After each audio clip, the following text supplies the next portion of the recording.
রাত ঠিক 12টা।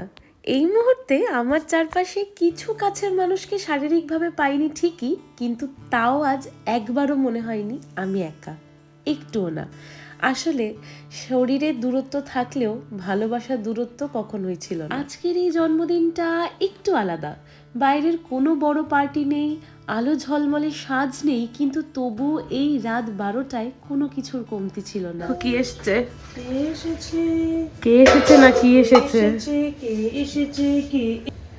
Nothing like to মঞ্চ সে পাঠিয়েছেন। এটা হচ্ছে বার্থডে কেক। কি কেক কি জানি?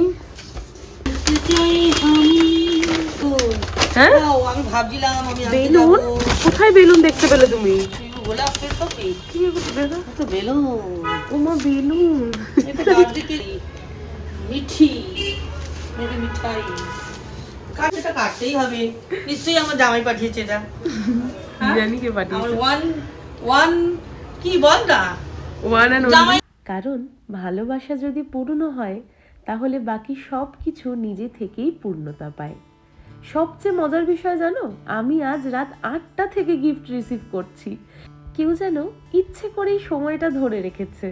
এই কয়েকটা ঘন্টা খালি ওকে আনন্দ দেব। আর সত্যি বলতে কি, এই সারপ্রাইজগুলোই আজকের রাতটাকে আরও স্পেশাল করে তুলেছে।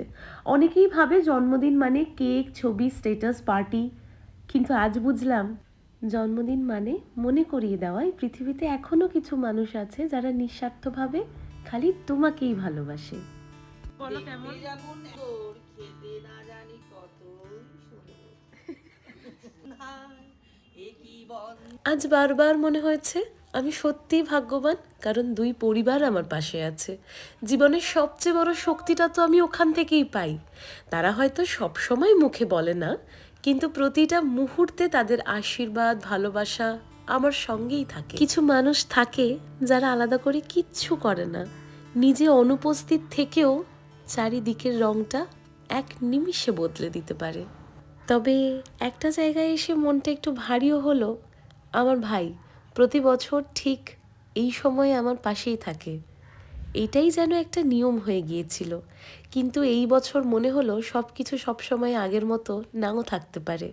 হয়তো পরের বছর সবটাই ফোনে সারতে হবে, হয়তো স্ক্রিনের ওপার থেকেই শুভেচ্ছা, হাসি, ভালোবাসা সব কিছুই হবে। কি হবে না, এগুলো আগে থেকে কেউই বলতে পারে না। এটাই তো জীবন, এটাই তো বাস্তবতা। আজ যারা পাশে আছে কাল হয়তো তারা দূরে থাকবে, আজ যারা দূরে আছে কাল হয়তো তারা আরও কাছে আসবে। কিন্তু একটা জিনিস আমি নিশ্চিতভাবে শিখেছি, ভালোবাসা থাকলে দূরত্ব কোনো বিষয় না। রাত 12টায় যদি তোমার মন এভাবে ভরে যায়, তাহলে বুঝবে তুমি অনেক ভালো আছো। আজকের জন্মদিনটা আমার কাছে খালি কেক কাটা নয়। আজকের জন্মদিন আমাকে কেকের থেকে বেশি কৃতজ্ঞতা শিখিয়েছে, গিফটের থেকে বেশি মানুষের মূল্য বুঝিয়েছে, আর ভবিষ্যৎ নিয়ে ভয় পাওয়ার বদলে বর্তমানটা ধরে রাখার গুরুত্ব শিখিয়েছে। তোমাদের সবার কাছে আমি কৃতজ্ঞ। এই জন্মদিনটা হয়তো একটু অন্যরকম, কিন্তু আমার জীবনের স্মৃতির খাতায় এই জন্মদিনটা খুব যত্ন করে রাখা থাকবে। এভাবেই যদি ভালোবাসা থাকে, তাহলে দূরত্ব কোনো বাধা হতে পারে না। এই কামনাতে আরও এক ধাপ এগিয়ে গেলাম। ধন্যবাদ আমার জন্মদিনটা এত সুন্দর করে তোলার জন্যে। কি তাও ফেটে যাচ্ছে, আমি ফোলাতে পারি না, ফুলিয়ে দিই এটা তো।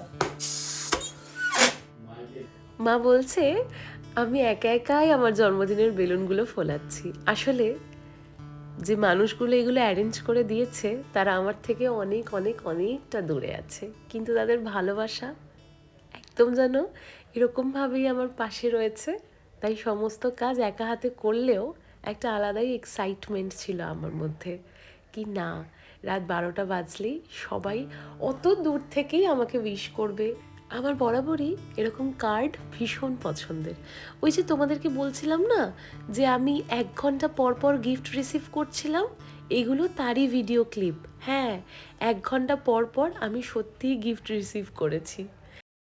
গোলাপ আমার বরাবরেরই খুব পছন্দের।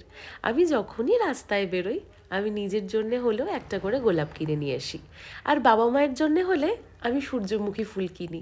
কেন জানি না, বাবাইকে বা মাকে আমার সূর্যমুখী ফুল দিতে ভীষণ ভালো লাগে। এখানে মনে হচ্ছে হয়তো আমি একা একাই সবটা ডেকোরেশন করছি, কিন্তু একদম না। আমার ক্যামেরাটা যেখানে সেট করা ছিল ঠিক তার পাশেই আরেকটা ক্যামেরা ছিল, যেখানে ভিডিও কল চলছিল।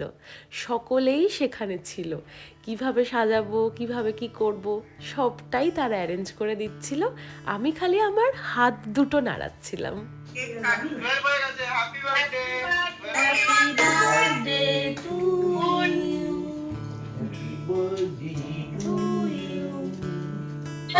you.